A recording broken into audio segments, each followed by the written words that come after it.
right, today we're going to do a virtual on the virtual walkthrough on the Lance 850. We're going to start up here on this jack here. This is one of 4 happy jacks that raise and lower the jack inside and out, and to get it in and out of your vehicle. It does have a manual crank handle here.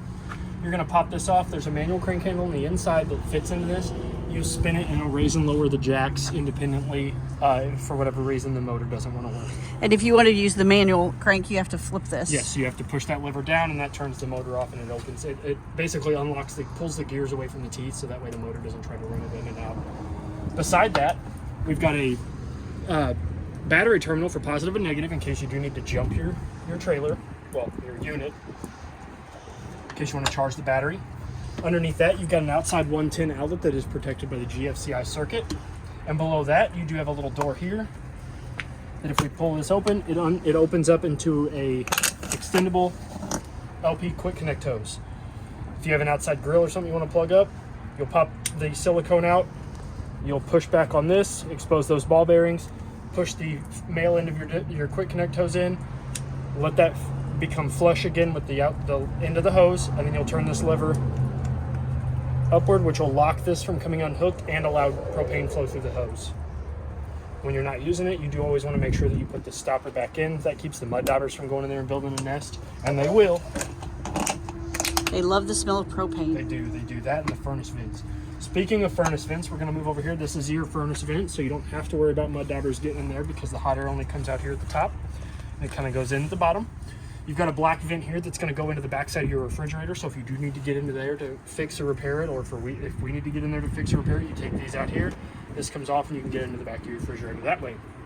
Your unit does have the privacy window screenings here. These are acrylic. You do not want to use any sort of abrasive when you go to wash them. No brush, no nothing. You just want to spray on some water, wipe them off. These are easily scratched, so try to stay away from brushes. If you need like all-purpose towels, you really want to use a microfiber on these, and that's going to be on every one of the windows on your unit. You do have a speaker here and a speaker above the left corner of the window there. Those are connected to the stereo on the inside, so whatever music you're listening to on the inside, you can listen to on the outside as well. And you do have a porch light, or a side porch light here that's going to be controlled by a switch on the inside. This has 2 modes. It has a red mode and a white mode, so you can either use your amber light or your white lights. You have your second out of 4 happy jacks here. Again, it's the same thing.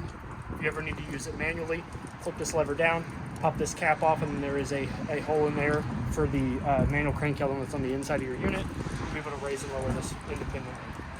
You do have a carefree awning here that does come out. There's some units in the way, so I'm going to kind of briefly go over how we do that. So you're going to open these latches up here. These are going to be your travel lock latches. You're going to open these up, you're going to fold it outward, and then you're going to manually use the latch here and the one on the opposite side to push out the arms of the unit, and then you can tug on it's on the antenna. I don't know if you can see that right there. You're going to grab a hold of that and you're going to be able to manually pull it out. And then once you get it manually pulled out, then you're going to use those runners and you're going to push it up, and it's going to bring your awning from a very steep slope to kind of like a moderate slope, so that way your awning gives you the proper slack and the proper position, so that way the rain and the sun can keep out of your face. And then to bring them back down, you're going to do the same thing. You're going to leave these unlocked. You're going to slide those in, which is going to bring that pitch down. And then you're going to make sure that these are lifted up again. And you're gonna grab that. You're gonna grab that. And there's a handle for that if you're short like me. Yes, there is a handle for that. You're gonna grab that. You're gonna run it back up. Which, be careful, don't let it go because it will shoot up on its own. So you're gonna once you grab those 2 levers there, it's gonna want to come back up on its own. Hold it, walk it up, let it fold back up, and then once it's back up into this position here, those locks will fit up. You'll bring the cover of your lock down. Keep those secure, and then you'll lift this handle back down and you'll put it into the lock position and you're ready to go. You do have an awning on the other side as well. This one is controlled by a switch that is on the inside of your unit, and I'll show you that when we get into the inside of the unit. You do have a roof access ladder, so you can get up and on the roof if you want to put what do they call it, like a rhino rack on the top. And you can get up there to check the roofs. Down here at the bottom, you have a compartment here that's going to have your access for your fresh tank and your low water drain points. Your sewer access, this is your black tank. Your gray should be right there. No. Hang on, I can't see. Where's it at? There it is. It's right there behind the low water drain points. This is your gray valve. This is your kitchen sink and your bathroom sink and your shower. So this is going to be for your sinks and shower, and this one's going to be for your toilet. And then these are going to be your low water drain points and your fresh tank drain. So these are going to come out. You want to drain your fresh tank, you're going to turn this knob here. This one's going to be for your fresh tank, and then the other two are going to be your low water drain points. One thing I didn't go over that we'll go over when we go inside the unit is that you do have a dock for your stairs here, which the stairs are currently underneath the unit. But then once you get it up and off of the ground and you have it on your truck, you can put the stairs on it. I don't recommend traveling with the stairs on it. That's why they do make it easier for them to come on and off. You just set them inside the door. You do have a lighted license plate bracket there. Again, 3 out of 4 of your stabilizer jacks, your happy jacks, not stabilizers, but raise and lowering to get it off and on the truck. Your manual lever here. You have a side compartment door here. So you can put your outside sprayers, your stuff that you're going to use on the outside of your unit, your power cord when you're not using it. And it does lock with the purple headed key and the gray headed key on your keychain. Down here you do have a sewer hose compartment. That's where you can put your sewer hose, so that way you don't have to have it stored inside your unit or in the side compartment here. You have an outside shower. This is the handle comes all the way out and it recedes out, and then the tube itself will feed back up into this housing, so that way when you're done you don't have to worry about your outside hose kind of being out to the weather. It'll feed up in there. Handle goes the outside shower handle goes head down, so that way if there's water still coming out of it, you don't have to worry about it spraying in your face. And you've got hot at the top and cold at the bottom, indicated by the red and blue rings on the outside of that. This is your water heater compartment. This is your Truma water heater. So this is accessed on the inside through the panel that's also going to do your air conditioner, your furnace, and your hot water heater. So in order to turn your hot water heater on, you do need to make sure that this button is either in the top or bottom on position. They make it super easy. The middle option is going to be your off, so it does turn it off. Before you go to use it, right now it is winterized, but before you go to use it, you do want to lift up on this black latch, pull this yellow lever down, and you have a water filter here that's going to keep any sort of solid particulates outside of your water tank. So you're going to slide that in. You're going to make sure that it says top up here. And then once you have that orientated right, you'll be able to close this. And what this does is it pushes that filter inside the tank and keeps any sort of solids from getting in there. When you're not using it or the tank is empty, you can pull this out and store it here in the side. And then you'll just lift this back up. If you ever want to make sure that there's water in your water heater, you've got your pressure release valve here, and water will come out of this little spout there to let you know that you do have water in your tank. Now the door does have a diagram for the electrical work on it if you ever need to see that, as well as serial numbers and all that good stuff. And then the door can hang down once you've got it open. To close it, you're just going to make sure that the 3 tabs here go into the 3 holes there. Once you've got that, that'll sit flush, and then you just close it with the turn of that key towards the close orientation. You do have a 30 amp short cord here that is plugged in. If you want to unplug it, you're going to rotate this ring counterclockwise until the ring touches the base of the yellow plug. You're going to turn it counterclockwise again and remove the cord from the outlet. To tighten it, to push your cord in, you're going to rotate it. It goes in at a slight angle. You're going to turn it clockwise, and you're going to tighten this ring clockwise around that as well. And what this does is it creates a nice tight weather seal that's going to keep the elements out from shorting out your cord or your outlet. When you do not have your unit plugged in, you do want to make sure that the cover is over that outlet, and that's going to give you that same protection, okay? This here is this is your freshwater drain. This is going to use the same purple key and gray key that's on your keychain.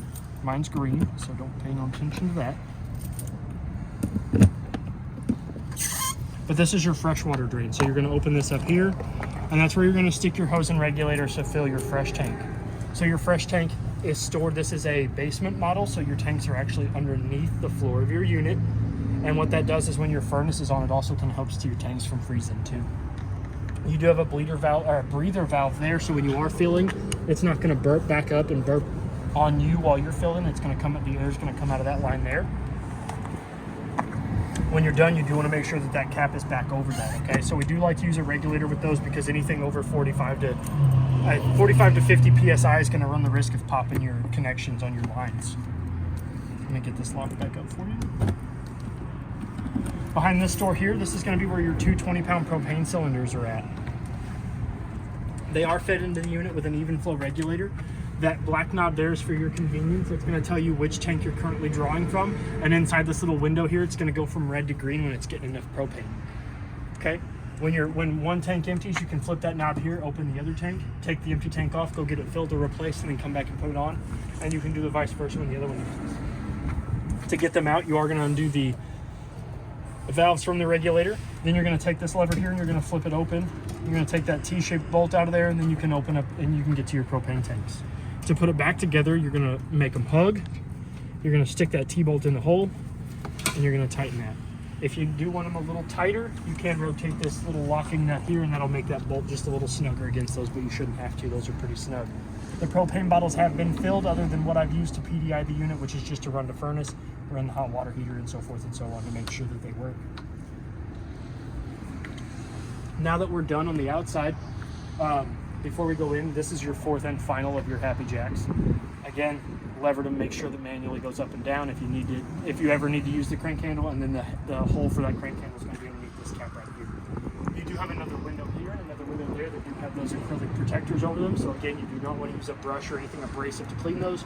Just a simple microfiber and some water, some soapy water will be able to get those nice and clean. You do have a stove vent here that's going to be above your stove. Now there is a flap up in here that you're going to need to unlock in order to use it. You really don't want to make sure, you want to make sure that this is closed when you're traveling, but to open it, you're just going to apply pressure to those two thumb guards there and open it up. If for whatever reason you're traveling down the road and this is open, you run the risk of the wind getting up in here and ripping this plastic flap out. The only thing that's holding it on are two pin-sized pieces of plastic, little tabs. So you do want to make sure that these are closed, because if this flap goes missing, that's a straight shot to the electronics in the backside of your vent and fan. And again, you do have another light over here that has two modes. It's got three. It's got off, a white light, and an amber colored light, okay? Okay, so one thing that we are going to go over is that you do have a city water connect here up underneath the sidewall of the unit.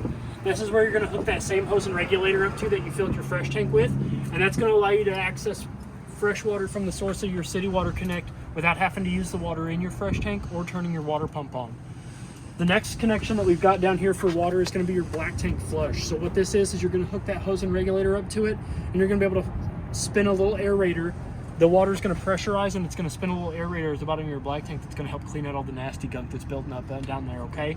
You actually have a third little access panel up in here too, and if we open that up, that's going to be for your city, for your cable and satellite hookup. So if the park that you're staying at is providing you with satellite and cable, you can hook a coaxial from that source up to either one of those, which it doesn't say. One of those will be satellite and one of those will be cable. Now the one thing that we need to go over is that on the television there's an antenna booster, and it's a button. You're going to press that button and the light is on, and it's at the bottom hookup. You're going to get antenna only, and then when you turn that button off and move the coaxial to the top part, that's how you're going to get cable and satellite, okay? And that's where we're gonna end that. So, thank you. So now that we're done on the outside, we're gonna go ahead and come on to the inside of your unit. Like I said, this saddle here, this is for your steps that are detachable from the unit. So when you get to where you're gonna go, you step out, you put your stairs on. You do not want to leave them on when you are in travel position because they do hang down. Your door does have a key-coded entry. The key code is written on the inside door handle. Right there, it's that pin code there. You can use that, you can lock that, and then you can unlock it with that code. So if you want added security, not only do you lock it with the deadbolt, but you can lock it from the inside with this red handle here, and then you can lock it from the outside by inputting that code, and it will also unlock the unit for you as well. Your door handle is protected, so you do have a screen door, which is controlled by this switch here. So we'll close that. Now you do have a screen door, so if it's nice outside and you want to be inside your camper and still kind of experience the outside, you can do that. This door does secure to your main door with this hook here and the same way you opened it. So you're just going to pull back and let that catch. So now that we're done on the outside, we're going to come to the inside of your unit. We're going to step up in here. You got it? I got it. All right. So Short people entering the camper. So the first thing we're going to notice down there on the floor is going to be your central controls. That's going to have the spot for your communication wire for your remote that runs the Happy Jacks. You've also got a switch down there for your camera. And then you've got several different switches down there for your lights. You have a switch, you have a panel that's got 3 switches there, which is going to be your rear and side lights. That's going to be the control panel that's going to turn those 2 side lights on, and the light on the back that switches from off to white to amber. And then you've got a single switch in between those, between your camera and your other lights, which are going to be your docking lights, which are going to turn the 2 white lights that are on either side of the front door on the outside of the unit on, okay? And then you should have your camera button, which is going to power your camera. And then there should be another button down there. I think you got them all. There's Okay. a blank button. You got that one. Yep.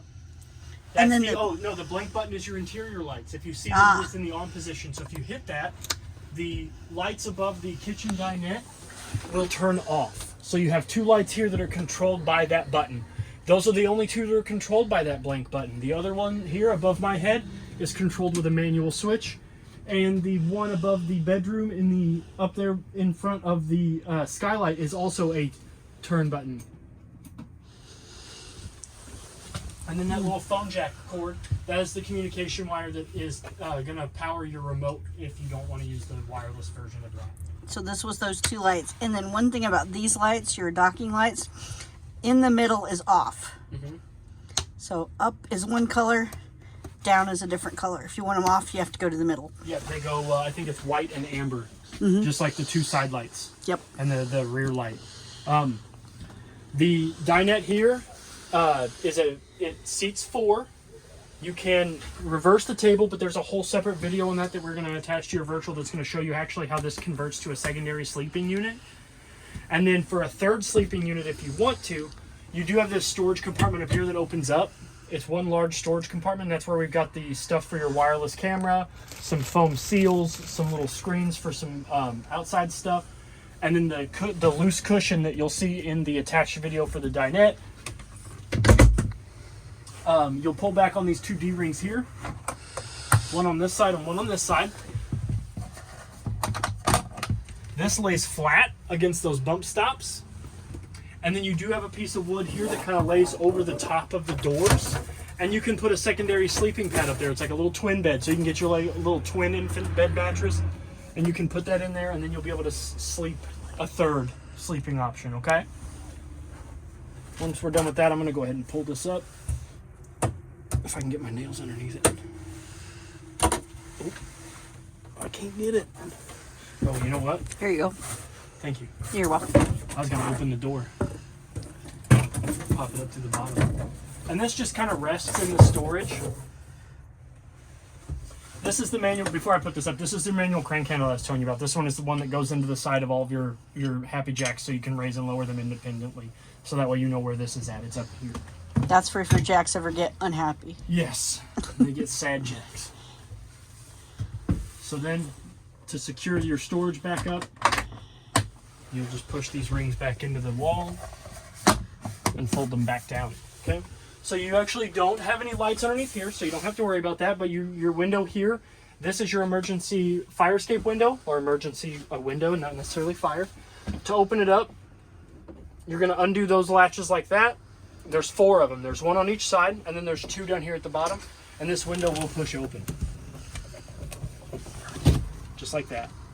And it does go far enough for you to actually vacate the unit. We You're going to say the same thing I did. We recommend going out feet first. Now for shade on this, you do have 2 options. You have, on all of your windows, you have 2 options of shade. The top one is going to be your screen. Your screen. The pleated screen, and it will fold back up, I promise. And then the bottom one is your privacy window. again with the pleated shades. Nothing to see here. All your windows in the unit have those same two style of shades. Bottom one is your permanent shade. The top one is your screen. Oh, I guess you need to do the bathroom. I walked right past it. So, in this is your, I like to call it the 3S bathroom. It's got your toilet, your sink, and your shower all at the same time. If you can guess what those 3 S's stand for. And your light for that is right here. Right here. So you do have a towel rack on the far wall. You do have a shower curtain or a clothes hanging rack there. And if you notice that you've got these vinyl roof covers, so underneath those is kind of some secrets here. So you've got a skylight here. We'll go ahead and pull these down. I'll set them on the table. They're just button snaps. And you do have a skylight in the center of the room. Ooh. And then under this one is your vent fan. So in case things get hairy, you can open that up. That is also remoted, but you do have the controls here. You've got your power. You've got your rain sensor. So what that rain sensor means is if that is open and you've got your rain sensor on, there's a little diode up there that if it detects some moisture, it will automatically close your vent on your roof. So you don't have to worry about closing it if it starts raining. And you have this is the manual crank for your vent on the top. And you've got your fan controls over there as well. And so what you're saying is this one has a skylight too? Uh-huh. So you can shower in the beauty of nature? You can shower in the beauty of nature. Let me pull this one down. I'm afraid I'm going to break that shower head though. There it is. That's amazing. And again, they're just button snaps. So easy to put up, easy to take down. And then you've got another one in the back there, which is another vent. It's not powered like the one above us is, but it has a fan switch. Let me see if I can show you that real quick.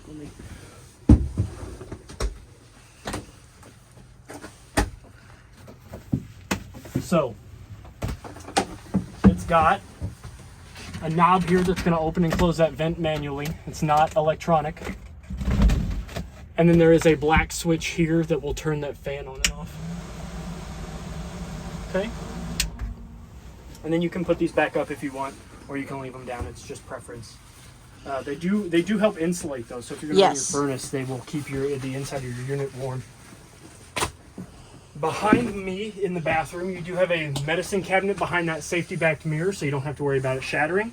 You do have a sink with hot and cold either on the side, and then the thing on the top, you can actually screw on your shower head. It's down there hanging out. It was winterized. But you'll screw your shower head onto that and it'll run just like the shower in your home. You pull up on the knob and then your shower will work. And you also have a watertight compartment underneath here for your toilet paper. So that way you don't have to worry about your toilet paper getting wet. The toilet in your shower is a 2-portion valve toilet. You'll put your foot halfway down on it. You'll fill the bowl with water. If you floor it, it'll all go into your black tank where it belongs.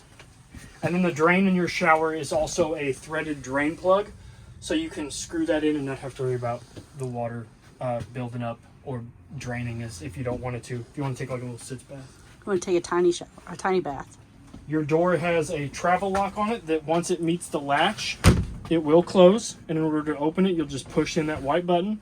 And if you can see that, it's got a little tooth that opens and closes. So it grabs onto a little rod in that. So that way when it's...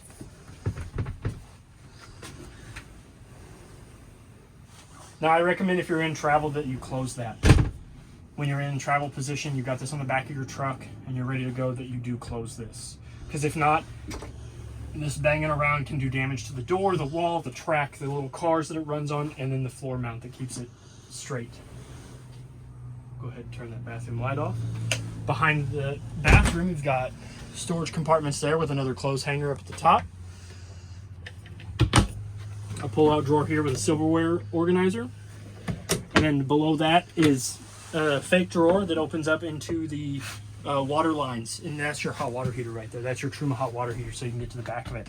Down below that is one of your vents, so that way the Truma system, like I said, the Truma system is not only the one above our head, but it also runs the furnace underneath the refrigerator, and it also runs your air conditioner. But this is going to be the vent for all of that, as well as that furnace vent there. Behind that, you've got your high point glass, or not glass top, but convection microwave. So it doesn't spin, but it is a convection microwave. So if you've ever used one of those before, you know how they work. They work better, more efficiently. You've got your vent fan and light for your stovetop. You've got the glass top that you're going to want to lift up on your Suburban stove. You can't cook on that. The glass does get hot, but not enough to cook on, and you run the risk of that shattering. It is tempered glass, but tempered glass if it heats up enough and then cools down rapidly enough, it will shatter. And then your stovetop, in order to light it, you're going to push the knob in, turn it to light. You're going to hear gas escaping, and you're going to push this little button. Your stove is going to ignite. You're going to hold it there for about 3 to 5 seconds, let off, and then you can adjust the temperature accordingly. And the same goes for the center, and the same goes for the left one, or the right one, I mean. And then your oven's the same way. So if we turn the knob, turn it to pilot on, and we hold that, you'll see the pilot light attempting to light. Turn the burners off real quick. And there it goes. And there it goes. Did it go out? Nope. Cool. Then you're going to hold this for about 3 to 5 seconds until that pilot light stays good and lit. We're going to let off the gas control. See, it went out? Mm-hmm. So we're going to hold that for a while, okay? For about 3 to 5, anywhere between 3 to 10 seconds until that pilot light gets good and hot. It stays on. Enough gas gets to it. We're going to let off. Goes out. See? It has to heat the thermocouple up. Yep. I'm going to do it one more time. Let it get good and hot.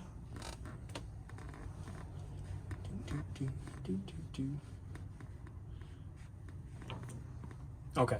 Well, anyway, if I was trying to light that, it'd be here all day. It's nice and cold outside. So we're gonna do it one more time, and then we're gonna move on.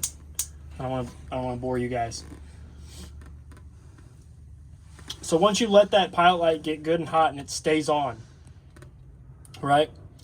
Once it stays on, it is like what it is, like 20 something degrees outside. Yeah, it's not warm. There we go. Once you get it there, you can adjust that temperature, and you're going to watch that runner ignite, and it's going to go down. Woohoo! And it's going to do that on both sides. And it's going to stay flowing like that until it reaches the desired temperature that you have set on the knob. And then once it gets there, that'll die down a little bit, and it'll cycle. It'll keep it up to that temperature, but then it'll die down. So if you watch that flame kind of get smaller and get bigger, don't worry, that's nothing wrong. It's adjusting that temperature accordingly, just like the ovens in your homes do. And then to turn it off, you'll turn this knob back up to the little dot. And then I always like to leave this open just a hair, but sometimes you can't. But it wasn't on for very long. But if you do use it for an extended period of time, you can leave this open to kind of like help vent that heat. Oh. Tiny space. So now, underneath the sink, we have more storage down here and access to your P-trap. That is your 7-way cord. That's the 7-way cord that's going to hook into the male adapter of the 6-way that's down there on the front. And this is going to connect to your vehicle to give you your brake lights, your running lights, your reverse lights, and your tail lights all while this is on your truck, okay? Because these have lights here that are going to replace those, because it is going to sit below those. That hooks into a wire that's down there on the front left corner. You'll whenever you come near here to hook it up, we'll show you and we'll test those for you. So in this side compartment, or in this door compartment here, you've got your owner's bag, which is going to have all the manuals for your Truma. So you're going to have all the different manuals on how to operate this, which is going to be the air conditioner, the furnace, and the water heater. You've got all the owner's manuals for all of your appliances, TV, refrigerator, smoke detector, hot water heater, all that good stuff in that bag. As well as up in here where you do have a remote for your Max Air fan, which is this one here. So if you're up in bed, you know, and you get real hot, you can turn it on. It's going to open it all the way up. And it's going to kick that fan on. You can see that it's at 100%. You've got your fan control here, which adjusts the speed. You've got your temperature, which is going to make the set temperature, which is basically at what temperature is this going to automatically kick on. This will you can have this set to where it will automatically kick on and off when it reaches a certain temperature. And then you've got your power button, which is going to turn it on and off. This closes and raises the vent visor. And this button here is going to either change it from air out or air in, okay? So we're going to go ahead and turn that back off. because it is cold outside. And it does have a docking station that you can mount. We leave that up to you where you want to put it. So it does have a docking station. We usually store those up in here. You've got your TV remote for the small TV that's mounted over there in the corner, if you can see that. It does have a DVD option, but for the most part, you're going to want to hit the TV button and then power, and that's going to give you your TV option. It is a universal Jensen remote, so if you do have a DVD player plugged in, you can... Actually, it's right there. Boom. Tricked you. There's a DVD player built into that as well. Not only is it a CD player, but it's a DVD player. So if you want to control that from the remote through the TV, you'll hit DVD and then power. And if you want to go back to... See, I just woke it up. Happily together. It's like happy wife. And I turned it back off through the remote through the DVD. So this does work the radio control as well. So you do have access to your buttons down here. All of your simple radio buttons, your seek and find, your eject, your stop, your pause play, your zone buttons are on here. This is your TV, DVD player, and radio remote all at the same time. Outstanding. It's also up here. And last but not least, this is your Happy Jack remote to raise and lower the jacks that is surrounding your unit. So in order to wake it up, you're going to hit the two buttons here. At the same time, you're going to see that green light come on. That means that your remote is now active and it will raise and lower these jacks. You do not want to do it when there are people in the unit. So to turn it off, we're going to click those buttons again. You've got your front left, front right, rear left, rear right, all of your left, and all of your right. So the center buttons here will control both the front and the back left side, and the red button will control both the front right, or both the rear and the right side of the jacks. It is also up there, as well as your telecommunication wire that plugs into the remote through a little silicone side square, and then the phone jack that is down there. So that way you don't have to worry about the batteries ever dying in that thing. They're all up here. We did go over your stereo, which is right there. It's a standard DVD CD player combo. It's got Bluetooth capabilities. It's got CD player. It's got an auxiliary. It's got a USB port. And it does get FM and AM and FM2 stations. The dial here is going to be your volume control. The power button is over here in the left corner.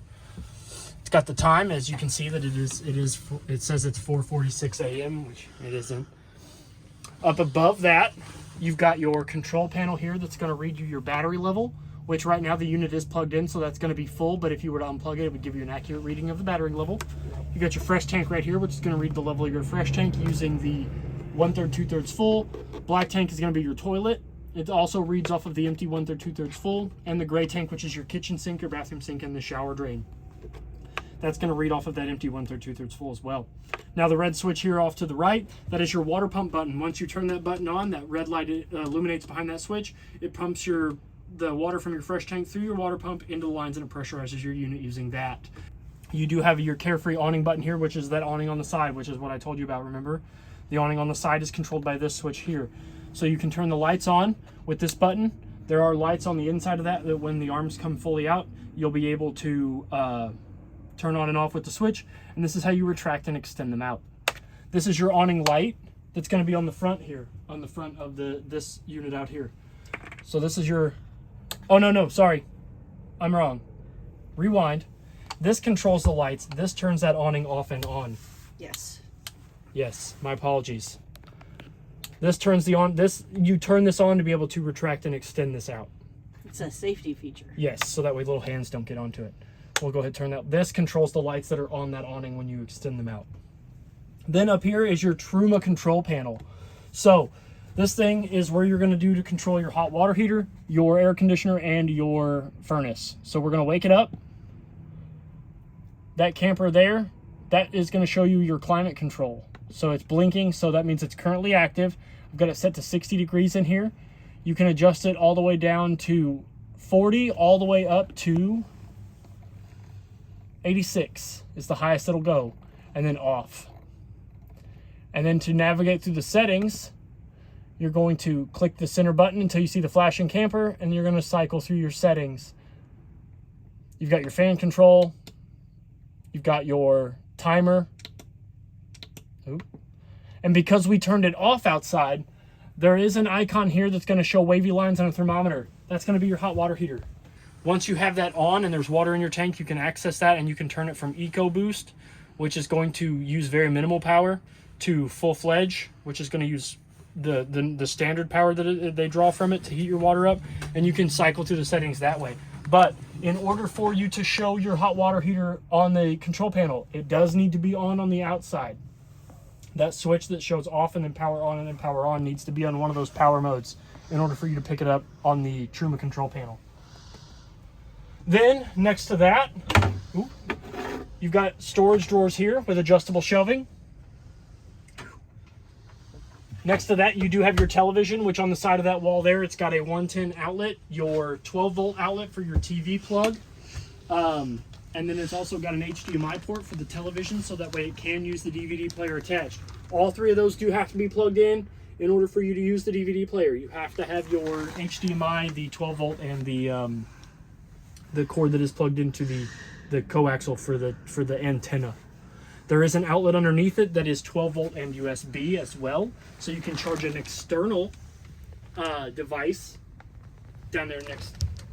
So you've got your 12-volt, your antenna, and your 110 up here, and then down here you've got your USB and a 12-volt. Which, if you can see, I have your camera plugged in, which this will actually go into your vehicle. But this is what your camera looks like. When you turn the camera button on down there in the floor, this will send power to the backup camera, and then you can plug this monitor panel here into your vehicle and you can watch what's going on outside of your unit. Or if you're camping, you're boondocking, you pull your truck out from underneath it, you can turn that on and you can plug it into one of the 12 volts inside the unit, and you can do this. You can watch people coming in and out of your back door. Kind of like a doorbell camera. You can adjust the sound. It's got volume, so you can actually hear. If you're out in the woods and you're deer hunting, it's great. So you can park your camper next to where you're looking at your deer, and then you've got a game camera. You can adjust the sound, the power, the color, the tint, the contrast, all that good stuff. And then to power it off, you just turn it off. Now, when this does power on, if your camera is off, it will ask you to turn your camera on, and it'll kind of give you a prompt to go down there and hit that button. Okay. Next up, you do have one of those other windows that we talked about that have the shade at the top and the full-blown screen at the bottom, or the screen at the top and the full-blown shade at the bottom. That one is also a fire escape window. Yes, so if the person sleeping up here in the master bed needs to get out in a hurry, they can also go out feet first, preferably. Always. You do have a storage closet on either side of the bed's headrest area, as well as a pull-out drawer down there at the bottom. The two sconces on either side have two modes. They have a small blue mode, which is, if you're, mood lighting. And then if you touch the silver button there, silver and black button there in front of the sconce, if you touch that again, it will turn on the entire sconce, which is a white LED light. As well as you do have a closet over here to the left of us, over on that side over there, or right, sorry, my bad. To the right of us, you do have another closeted area in there. As well as two speakers for the stereo / TV combo up there in the roof, as well as the light up there that is a slide light, just like the one above the kitchen here. Works just like, it's got a slider switch that turns it on and off. And then next to Miss Patty there on the wall, you've got another closet, little pantry with adjustable shelving, as well as your second and most important safety feature in the unit, one of three, your smoke detector right there in the corner. Your refrigerator, which can be a 12-volt refrigerator by the flip of this switch here. So it runs off of either 12-volt or the power cord. So when you do not have it plugged in, you do want to flip this on, and that's going to draw from the battery, okay? And then to turn your refrigerator on, you're going to hold this power button here. It's going to wake up, and it's going to tell you that what source of power that it's in. Right now it's in auto. So the source of the 30 amp short cord is stronger than the 12-volt source it's going to need, so it's going to automatically adjust to being plugged in. But if we turn that off, it's not going to be in auto anymore. Now it's drawn 12-volt. There we go. Now it's back in auto. You really want to leave it in auto at all times, because it's going to know when it's plugged in and when it's not. And then if you're not plugged in, you just flip this on and it'll tell you. And then your temperature control down here. Touch this square to make it, to turn it lower, this square to turn it higher. Basically, the higher that goes, the colder it's going to get. Okay, and then to open your freezer, you're going to lift up on this. Got a nice little freezer with an ice tray. Down here, you grab this handle here, opens up the refrigerator. As you can see, it got down to With it being off, it got down to 40 degrees. I've had it off for the last 2 days. So got a nice storage rack, all kinds of good compartments there for your snacks, your popsicles, your ice cream, your adult beverages. Below that, you've got your furnace vent down there. And then underneath where she was just standing, you've got that whole piece of wood comes up and off so you can get to your batteries. Your batteries are underneath that step there, as well as your fuse panel and breaker box there. That does open with the touch of a finger. You can just pop that door open and you can see your fuses and your panels. Those fuses in there, there is an LED light next to them when they blow, so you know exactly which one is blown, so you don't have to go guess it. And they are labeled there on the door as well. The next little black square next to it with the green light down there, that is the one of the other most important safety features in this unit. That's your carbon monoxide and LP detector. So that's a simple thing to test. You just push the test and mute button, it'll beep, that green light will flash, and an orange light will turn on.